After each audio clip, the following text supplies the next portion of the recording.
Bienvenidos a esta sesión técnica. Mi nombre es Eric Apolinar, entrenador para ARMAP y ARGIS Pro en Esri, Colombia. Esta sesión se construyó en conjunto con Alejandra Arias, quien no nos puede acompañar el día de hoy. Yo les estaré hablando sobre Python para no programadores.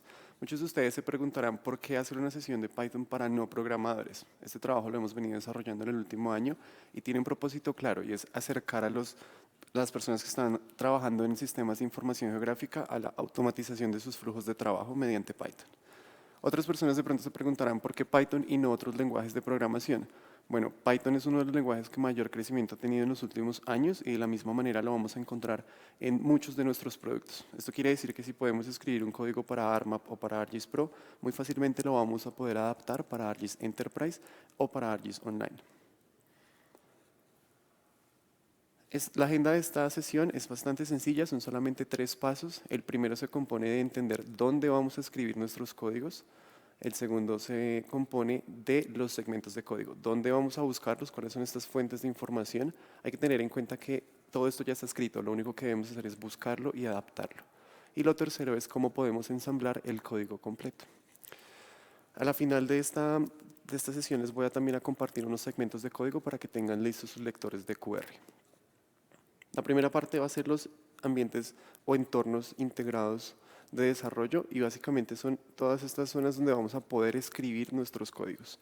Algunos vienen instalados ya en nuestros computadores, otros se instalan cuando instalamos ARGIS Pro o ARMAP. También tenemos los notebooks que vienen incorporados en ARGIS Pro y en ARGIS Online, nos permiten y nos facilitan bastantes flujos de trabajo. Y tenemos también los entornos externos. Estos como Spider o PyCharm son bastante utilizados por la comunidad de desarrolladores y nos permiten bastantes ventajas, como por ejemplo tener la información agrupada a diferentes códigos. Vamos a poder verlo en colores. Más adelante les voy a mostrar un poco cómo funciona uno de ellos.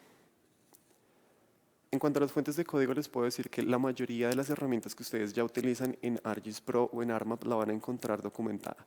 Y estas herramientas también tienen una parte, un segmento que les explica cómo escribir correctamente el código de Python. Otras fuentes de información incluyen la comunidad de desarrolladores o la comunidad de Esri y otras comunidades que se especifican en programación y en sistemas de información geográfica. Ellos allí discuten y colaboran entre ellos para poder ofrecer ayuda y poder también ofrecer algunos segmentos de código que el resto de la comunidad pueda necesitar.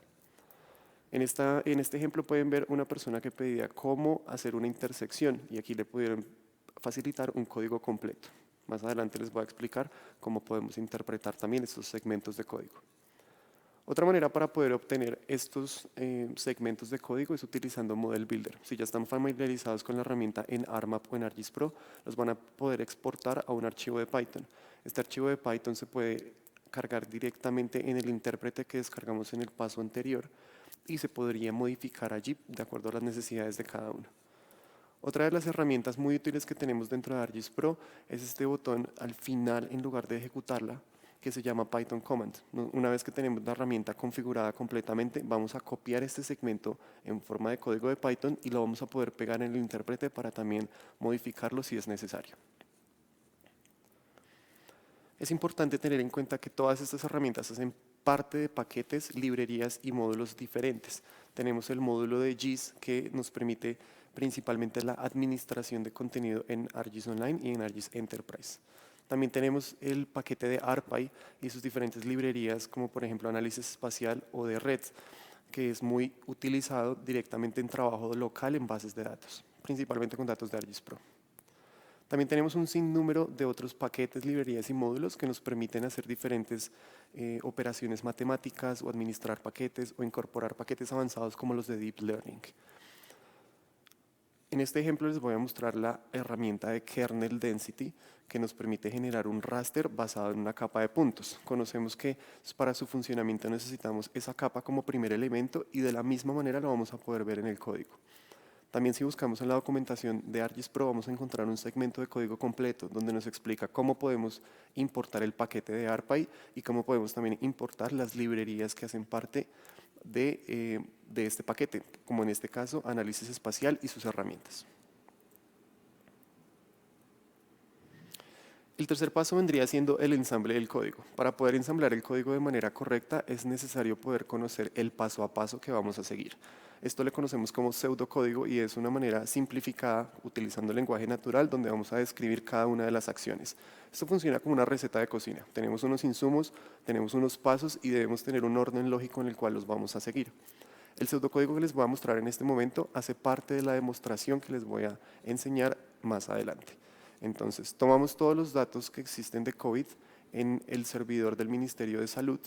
Esto es una capa de puntos con cada una de las personas que ha sufrido la enfermedad y luego la vamos a exportar de manera local a una base de datos para poder trabajar con el paquete de ARPA. Estando aquí le vamos a hacer un diferente proceso de depuración y después vamos a hacer el análisis de kernel de densidad. Posteriormente esta capa o este raster, estas imágenes se comparten hacia ArcGIS Online y de manera automatizada se ponen a disposición en una aplicación, de forma que todos los usuarios puedan acceder a la última versión más actualizada, por ejemplo, una vez a la semana.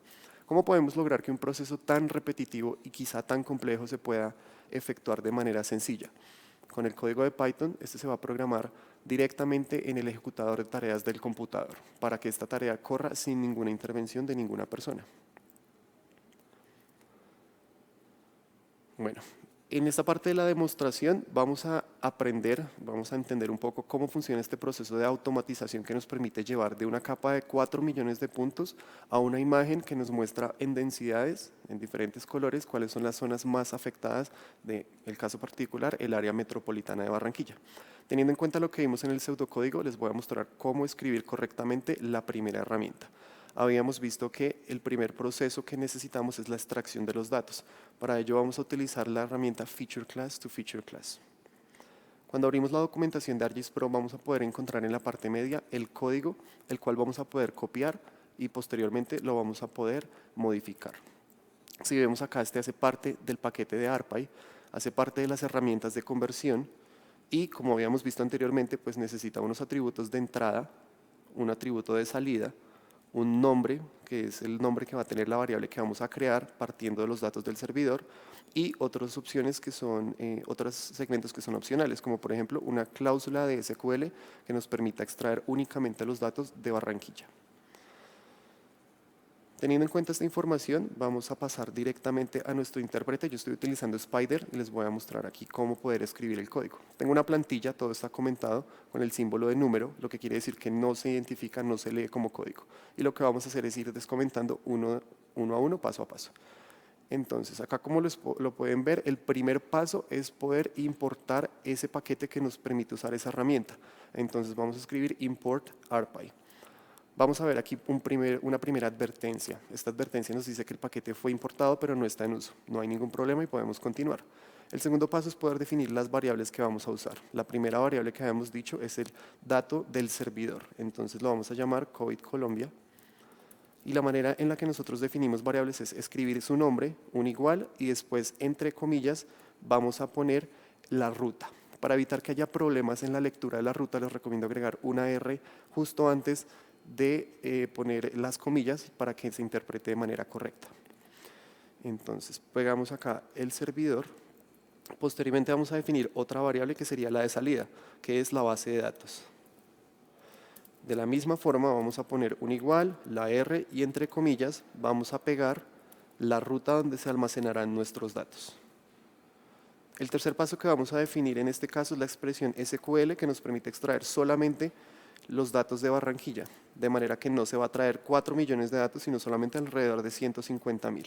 Démonos cuenta que antes de definir la variable tenemos un error, y eso es porque tenemos un error de sintaxis.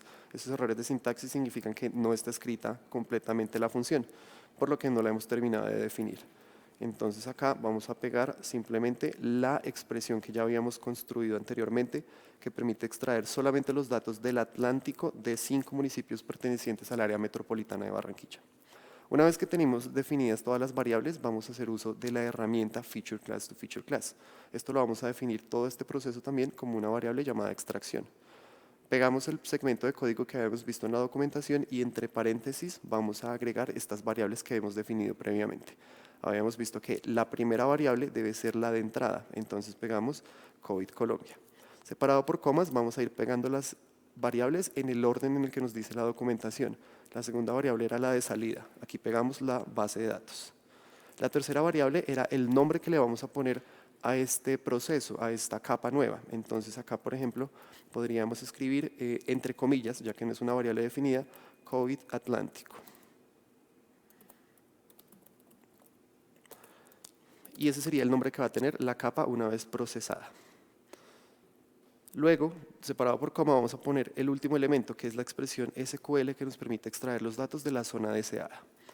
Es importante y es muy recomendado que ustedes puedan ejecutar sus pequeños segmentos de código uno a uno y no todo el código completo, de manera que puedan corregir los errores antes de que estos se presenten.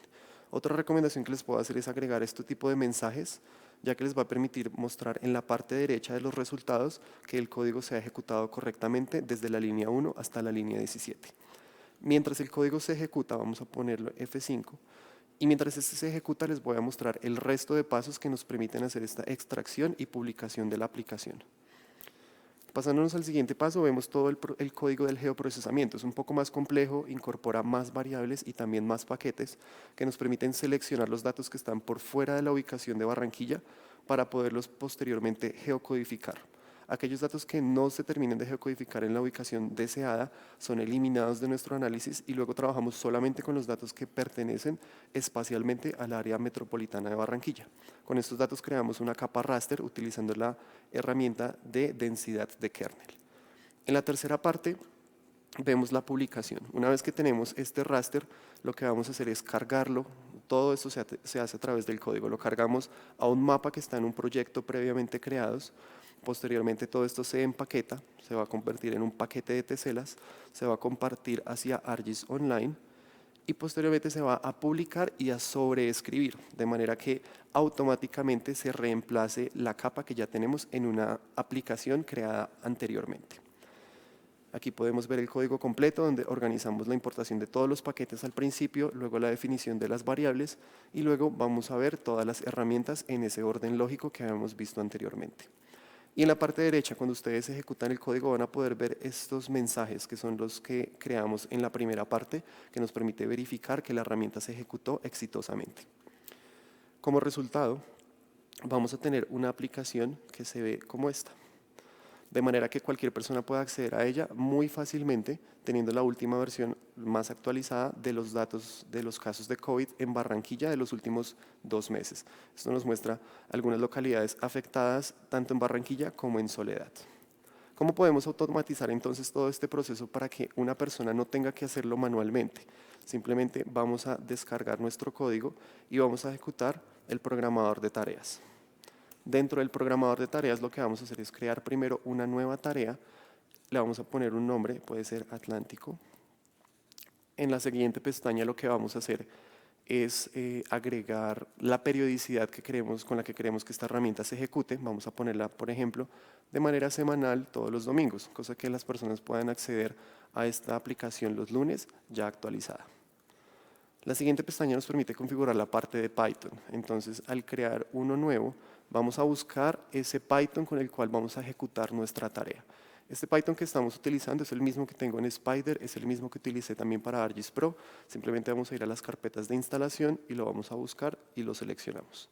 El siguiente paso es poner aquí el argumento. Este argumento pues es todo nuestro código que ya creamos anteriormente. Tengo un ejemplo acá que se llama demo.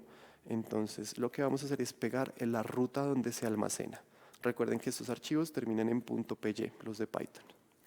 Una vez que esta tarea se guarda, se va a ejecutar de manera semanal y nos va a permitir tener esta aplicación actualizada, sin que haya ningún tipo de intervención de ninguna persona. Esto facilita muchísimos flujos de trabajo. Para finalizar, vamos a volver entonces a la presentación. Tengo para ustedes algunos recursos que quiero compartir. El primero vendría siendo donde tenemos, por ejemplo, estas terminales de Python. ¿Cuáles son las mejores? ¿Cuáles son las que los desarrolladores prefieren? Aquí van a poder encontrar una pequeña discusión al respecto. Lo segundo va a ser sobre las herramientas de geoproceso de ArcGIS Pro que les van a poder permitir definir el pseudocódigo y a la vez encontrar estos segmentos de código para poderlos escribir. Y como tercero tengo también un enlace donde van a ustedes poder ver el paso a paso para poder programar estas tareas y que se ejecuten automáticamente. Como les había dicho al principio, aquí tienen también los códigos QR que van a poder escanear. En la parte superior tenemos el de la aplicación en ArcGIS Online, donde ustedes van a poder visualizar el mapa que acabamos de construir. Y en la segunda parte tenemos un paquete de ArcGIS Pro, en el cual ustedes van a poder descargar los datos utilizados para esta demo y también van a poder encontrar algunos notebooks con los segmentos de código que vimos en esta presentación. Espero que hayan aprendido mucho, que puedan empezar a ejecutar sus propios códigos, empezar a programar sus propias tareas. Muchísimas gracias por su asistencia y estaré muy pendiente de las preguntas que tengan. Gracias.